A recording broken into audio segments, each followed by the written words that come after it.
let's go now.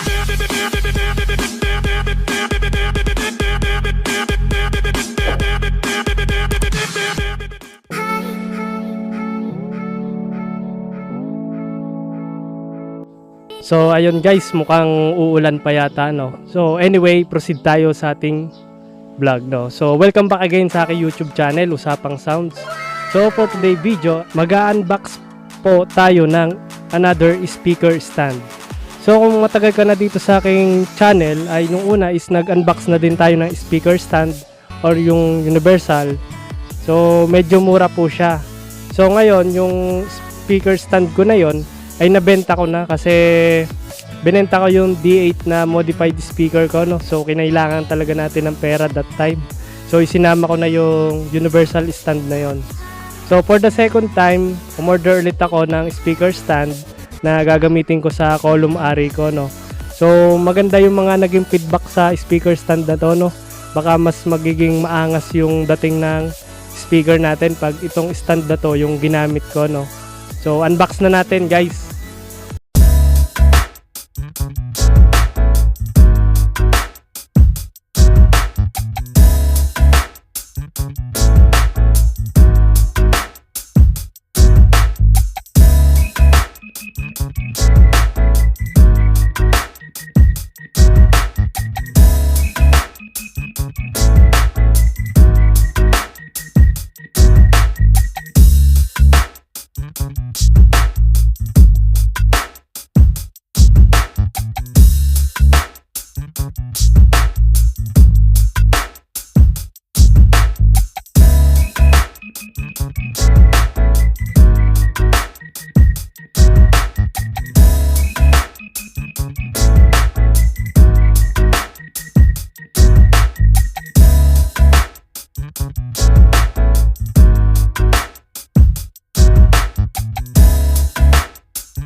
So ayun guys, ito na yung ating mismong item, no. So una sa lahat ay salamat sa ating seller dahil napaka-secure ng kanyang packaging.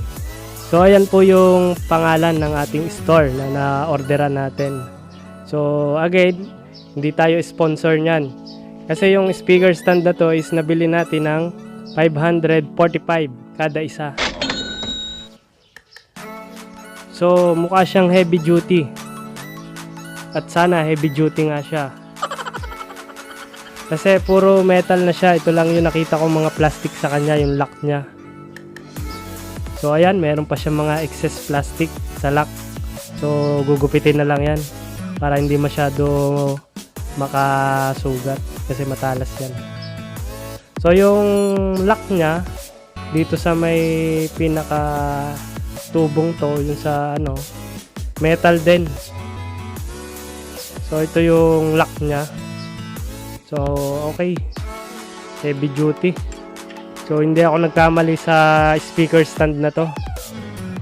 Tapos yung rubber foot niya makapal. So ayos talaga. Makapal yung pagkatubo ng speaker stand na to. So bali yung model ng speaker stand na to is Professional Speaker Stand. Saan ba yung model nito? So ito yung model niya, 502F. So ngayon testingin na natin siya sa ating column speaker kung magiging maangas nga ba yung tindig ng speaker natin doon. So ayun guys, bago ko nga pala makalimutan, may kasama nga din pala siyang dalawang speaker plunger. So metal na din to, kaya siguradong heavy duty rin. So although manipis siya, is tingin ko is matibay naman siya. So ito is gagamitin nyo sa mga speaker na walang dedicated na ganto, walang lagayan ng plunger. So i-attach nyo lang to sa ilalim ng speaker box nyo. And then yung lock nya is plastic, pero metal naman yung pinaglalakan nya, meron siyang thread. So thumbs up sa speaker stand na to.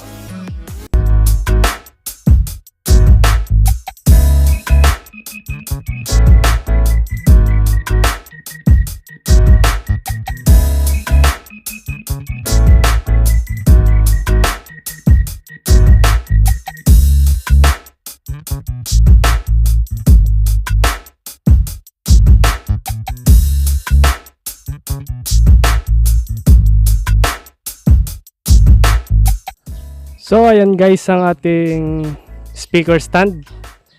Kasama yung ating column speaker. So napansin ko mas maganda na siya ngayon. Mas maganda yung pagkaka-mount ng speaker natin dito. Mas matuwid siya compare sa dati kong speaker stand na medyo tumatabingi siya or yung nag-i-slanted na papaganon. So ngayon naman is mukha talagang heavy duty yung na-order nating stand.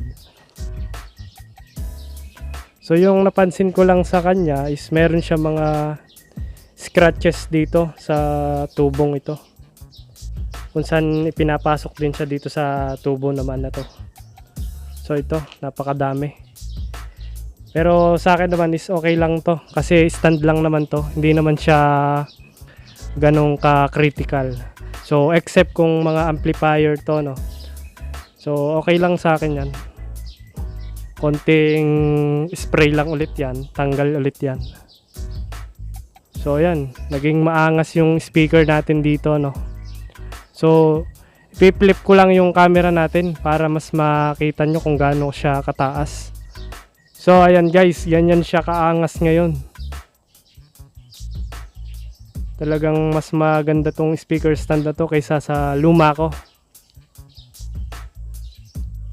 Sa mga magtatanong naman kung pwede to sa ibang speaker na branded like JBL Party Box, pwede po yan kasi standard po yung sukat niya. Ibig sabihin po universal din po siya.